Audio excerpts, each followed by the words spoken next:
mo jẹ́ rí máa kan náà tó ṣe program pé President Tinubu mọ̀ọ́mọ̀ release ó mọ̀ọ́mọ̀ remove wanted kúrò lórí olóyè Sunday Igboho so that Sunday Igboho ó máa lè lo Sunday Igboho 2027.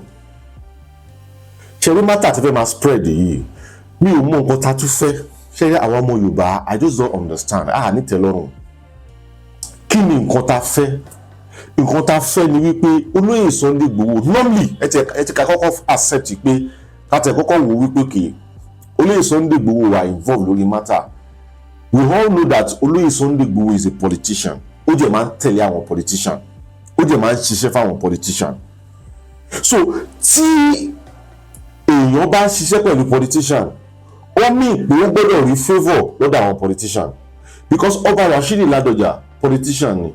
former governor ni former senator ni ó pè òun àti Bọ́lá President Tinubu wọ́n jọ ṣe a lot of things nínú àdẹ́kò ni and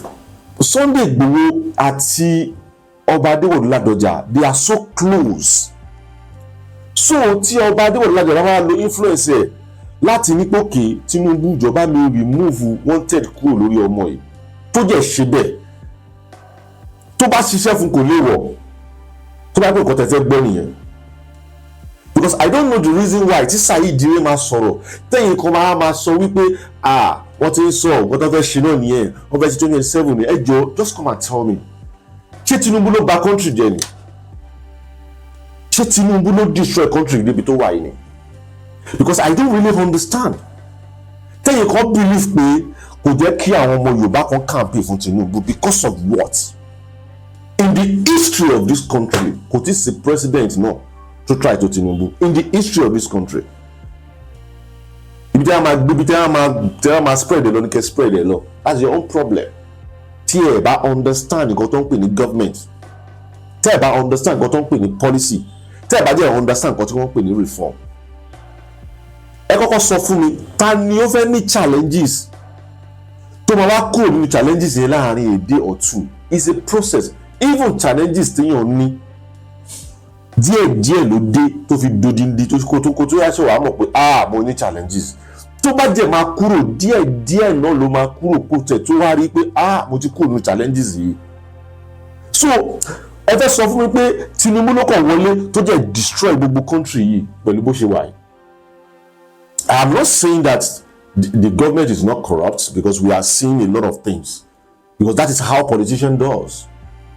But that doesn't mean that President Tinubu has not tried his possible best to reshape this country to the right direction.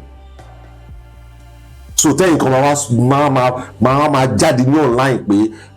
ó fẹ́ lo Sunday Igboho fún 2027 ni. Kí ni nǹkan tó kọ lórí Sunday Igboho pẹ̀lú ọ̀rọ̀ tí Saheed Ire sọ? It's because Saheed Ire is loyal to the core and that's the reason why tó ṣe vow wípé anytime tí Tinubu bá fi lè release Sunday Igboho òun máa make sure wípé òun ṣiṣẹ́ fún President Tinubu so kí ni big deal tó bá sọ bẹ́ẹ̀ tẹ́yìn kan wá gbé ọ̀rọ̀ yẹn bíi pé Sunday Igboho ló sọ Saheed Ire ní opinion mind ẹ̀ láti ṣe yes Sunday Igboho ló ń ṣiṣẹ́ fún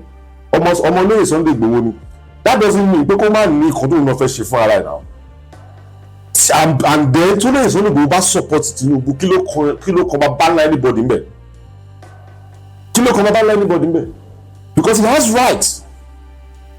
ó rí favour lọ́dọ̀ ẹ̀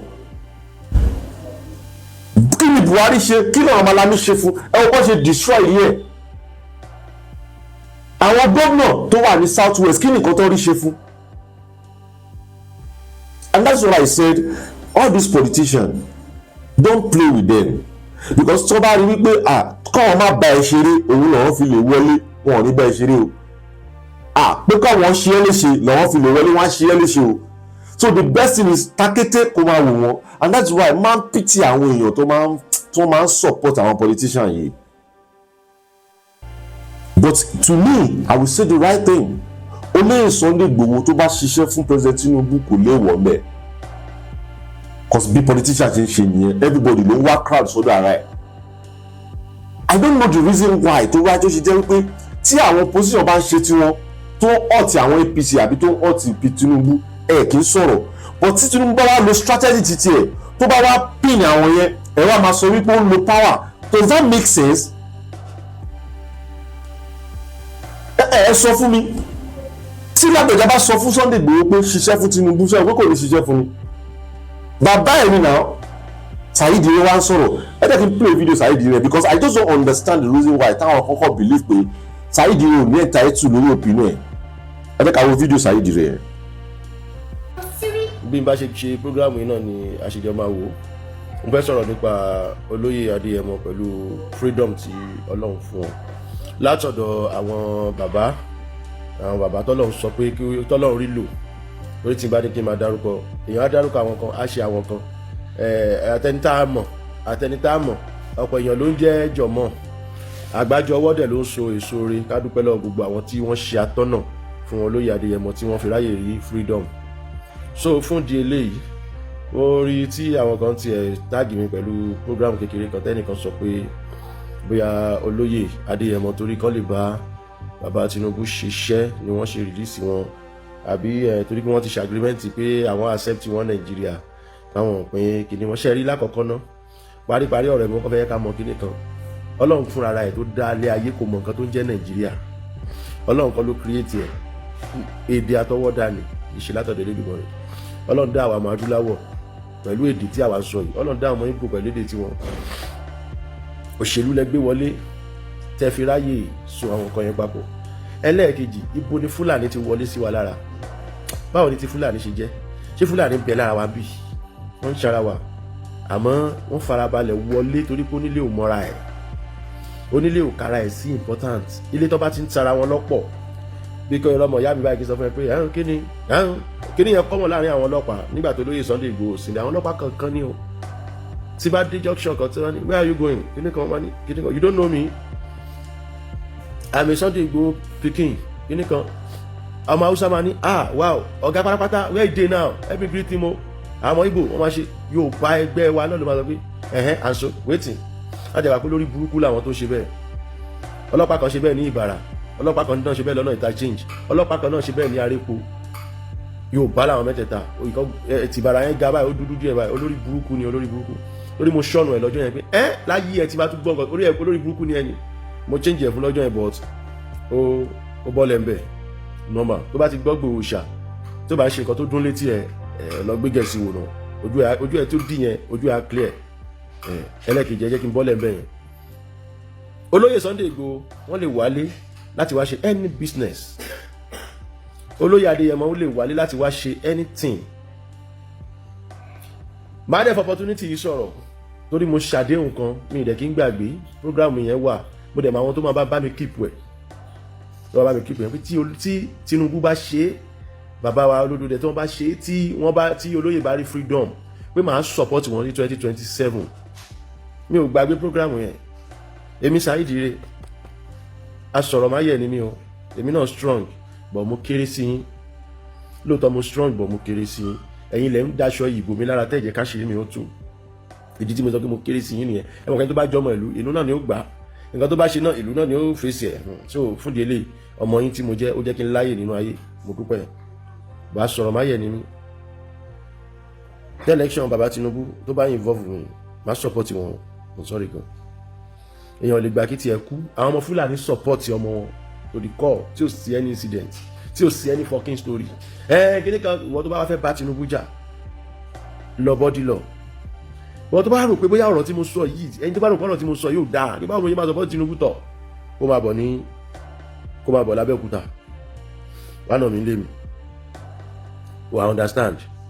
ọ̀gá nǹkan tí n bá sọ ni màá sọ màá support bàbá Tinubu ní 2027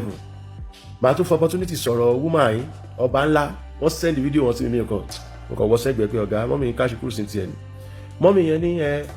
gbogbo àwọn èèyàn olóyè Sunday Igboho try possible best láti má fẹ́ jẹ́ kí Tinubu wọlé rárá ẹ má sọ bẹ́ẹ̀ madam àwa ti mọ̀ pé bọ́ ṣe ṣe abí táwa ò bá pariwo yẹn bọ́ ṣe ṣe Abíọ́lá bọ́ ṣe ṣe Awólọ́wọ̀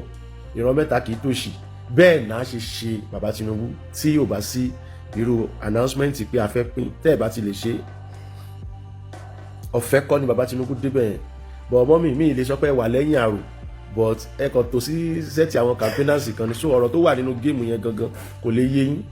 ẹlẹ́ẹ̀kejì aṣọ lẹ́ńtà ẹlẹ́ẹ̀kẹta blogger ní ẹ̀ kì í ṣe politician tó yẹ kí politician ní yín ni tí politician bá ti wọ ọ̀kan báyìí ó ti mọ nǹkan tó fẹ́ ṣẹlẹ̀ ó ti mọ nǹkan tó ń ṣẹlẹ̀ tẹ́ bá sọ̀rọ̀ fún politician tí politician bá máa sọ̀rọ̀ síta ẹ ti mọ̀ pé olóṣèlú lẹ́ni politician ò dẹ̀ kí ń dédé yánu sọ̀rọ̀ politician wọ́n strong gan wọ́n á ti conclude ní mind wọn kẹ́ tó máa rí action níta so madam ẹ mọ anything mi fẹ́ sọ̀rọ̀ lọ ó láwọn ibi tó yẹ kí n sọ̀rọ̀ síbọ̀ mi nídìí ẹ̀ lórí social media àjọ nídìí ẹ̀ lórí social media ni olóyè Sunday Igboho tẹ̀lé ń sọ yìí wọn kì í ṣe nìkan tó kàn máa fọwọ́ gbá sẹ́gbẹ̀ẹ́ bí kúrò lọ́nà náà ó kọjá ọ̀rọ̀ pé kéèyàn kàn jókòó sínú yàrá kan kó rí data 500 naira kó wá ṣe program kó wá post ẹ̀ ó kọjá ẹ̀ tó bá ṣe yẹn ṣó lè face challenges ẹ̀ ní physical ṣẹ́mi ẹ̀ gbé so fún di eléyìí tí olóyè Àdìsá bàbá Tinubu ṣe agreement tẹ́ bá sọ pé bẹ́ẹ̀ ni mi tí ì rí fídíò yẹn náà ìgbà tí mo fi lọ̀ wọ́n gan kó wọ́n sọ pé lágbájá sọ nǹkan báyìí olóyè ní jẹ́ káwọn pè ẹni yẹn straight ìgbà tó ẹni yẹn á dìbọn kẹ́ pé òun ṣe nǹkan tó jọ bẹ́ẹ̀ wọ́n á ní kẹ́ni yẹn send video sí mi ẹni tó wá report fún mi mo ní kó send video sí mi ó wá send photo kan sí mi mo rò pé kíní yẹn ò jẹ́ ní o ẹ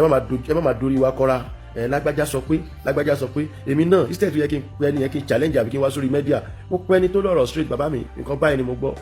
wọn náà máa tàn mọ́lẹ̀ sí nǹkan tó wà òkè nìyẹn kì í ṣe pé kí ọ̀rọ̀ máa jẹ́ ní nǹkan kọ̀ọ̀kan sórí social media kákọ̀ máa sọ̀rọ̀ èèyàn gbọ́dọ̀ máa sọ̀rọ̀ pẹ̀lú wisdom pẹ̀lú intelligence èèyàn kan gbọ́dọ̀ máa sọ̀rọ̀ pẹ̀lú novice yóò mọ̀ kankan wà kó sàyè bọ́ sórí social media wà máa complain no so fún di eléyìí tí olóyè gan bá sọ pé àwọn fẹ́ support bàbá Tinubu wọ́n right it's still on the right way tó bá pín yẹn lè fẹ́ gbọ́ and I too I can do it bẹ́ẹ̀ni torí ọba mélòó ìwọ tó bá fẹ́ bínú sọ̀rọ̀ yìí ọba mélòó ló lọ bá olóyè Sunday Igboho sùn sínú remind àwa ará ìlú mélòó la lọ bá olóyè Sunday Igboho sì sínú prison mo fẹ́ sọ̀rọ̀ ilé ní orí igi tán kàn ju fóòmù kan sí lolóyè Sunday torí pé wọ́n sì wà níbẹ̀ ní òjẹ́ sọ̀rọ̀ yẹn látọjọ́ àwọn náà dẹ̀ ti sọ nǹkan tó jọ wọ́n bẹ́ẹ̀ orí igi tán ju fóòmù sí lolóyè Sunday Igboho sùn for so many years ní Benin Republic tí mo fojú mi méjèèjì báyìí rí tọ́ílẹ̀tì tí olóyè Sunday Igboho ní sí sókà gold ni original gold ni àwọn DSS tán lọ́bẹ̀ lè sọ fún yín tọ́ílẹ̀tì tí aláyé ń lò ní Benin Republic gate man mi ò gbọ́dọ̀ lò ó ẹ wá ní kéwẹ́ ènìyàn máa wá gbogbo enemies láti get freedom torí pé ó ń jà fúnra Yorùbá èlówó nù wá tó lè bọ́ síta tó lè fògùn búra pé òun ò lọ patí òun ò gbádùn ayé òun nígbà tó lóye Sunday Igboho face challenges tó bá sọ pé Sunday kí ló ń jà fún kí náà máa sọ wá ní ìran Yorùbá ẹ̀ ń dà sọ́rí yín ni ayé kìí pẹ́ gbàgbé èèyàn July 1st tí mo ń ṣe fún Adugan àtàfà Fatai ẹ pè ìyàwó ẹ̀ ṣó ń rí 2 million ṣó ẹ pè ìyàwó wọn ṣó ń rí 2 million ní July 1st yẹn ayé ìpẹ́ gbàgbé èèyàn má yẹ káyé tí ọ̀pọ̀ọ̀pọ̀ àwọn náà máa tí àwọn náà máa complain kó o perfect tó olórí ibú ara wọn dẹ̀ ní wọn lè ṣe kankan nǹkan tó ń complain yẹn ọ̀rọ̀ dàbí ọ̀rọ̀ ìyàwó ilé tó ń pẹ́ lójú nímú tó sọ pọ́pọ́ ẹ̀ ò ṣètò ní ẹjọ́ bọ́ síta kó lọ rìnrìn àjò díẹ̀ náà lágbára Ọlọ́run kò ní fi olóyè Aládìsá ṣètùtù fún ìlú láéláé èmi ò fẹ́ bẹ́ẹ̀ torí pé olólùfẹ́ mi ni wọ́n bàbá mi ni wọ́n mo sì nífẹ̀ẹ́ wọn gan mo tẹ̀lé wọn bọ́ mi tẹ̀lé wọn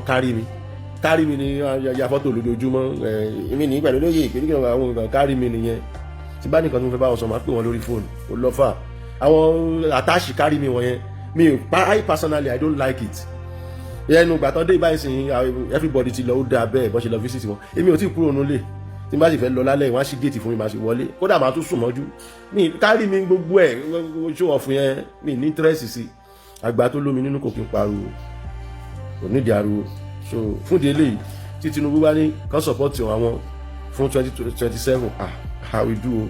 it's not about the money it's about the progress of our ways tó bá sọ pé money ní ṣé bàbá Tinubu ló kọ́ bí fún mi ni ẹ bá tiẹ̀ rí iṣẹ́ àti mo jókòó sí ẹ̀wẹ̀ yín ni ebi ò lè pa mí láéláé mo gíran gan so fún di eléyìí tí a bá support ara wa tẹ́ni ẹ bá rí ìhà tá a kọ sáwọn àwọn gan fúnra wọn lè ṣe kí ni wọ́n lè pín nǹkan tá à ń sọ ìdánù so kò lọ fà ẹni tí ọ̀rọ̀ mi yàn bá ayé lọ́rùn ọpọlọ ẹ̀ òkun bẹ́ẹ̀ kò débẹ̀